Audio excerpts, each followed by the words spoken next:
Hey everybody, and welcome to the next edition of the Soccer Fitness Goals video blog.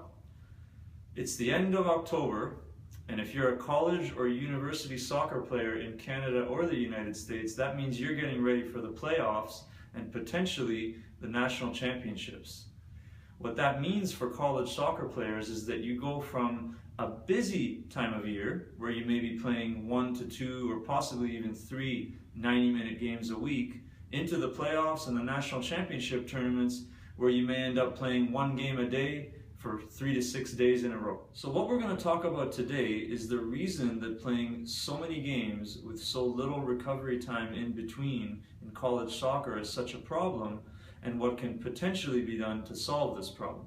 So the biggest problem with college soccer players playing multiple 90-minute games over the course of a week without a lot of recovery in between those games is that studies have shown that it takes between 24 to 48 hours of total rest in order to recover optimal muscular strength, speed, power, and endurance following an intense 90-minute match. The problem in college soccer is that if instead of this 24 to 48 hours of recovery post-match, players are forced to do intense training sessions or potentially even another intense 90-minute match in the 1 to 2 days following the completion of the first 90-minute match, this recovery gets completely compromised. Because a typical college or university soccer season in Canada or the United States comprises 2 to 3 months of at least 2 and sometimes 3 90-minute matches every week,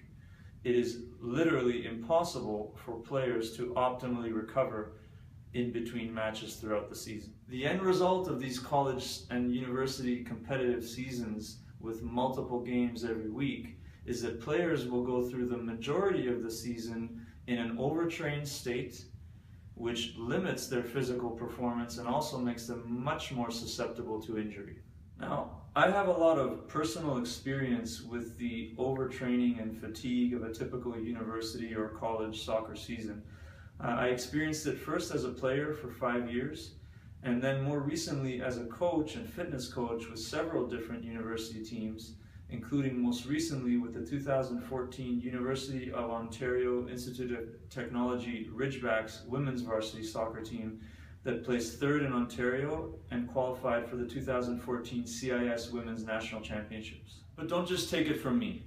There have been many of the world's leading soccer experts who have been very critical of not just the NCAA and other college soccer environments, but also of other leagues and competitions around the world that force players to play too many games and accumulate too much fatigue over the course of a season. These critics have included the president of the NCAA, Jurgen Klinsmann, who is the current head coach of the United States men's national soccer team, and finally Raymond Verheyen, who is the president and owner of the World Football Academy and one of the world's foremost leaders and soccer fitness experts.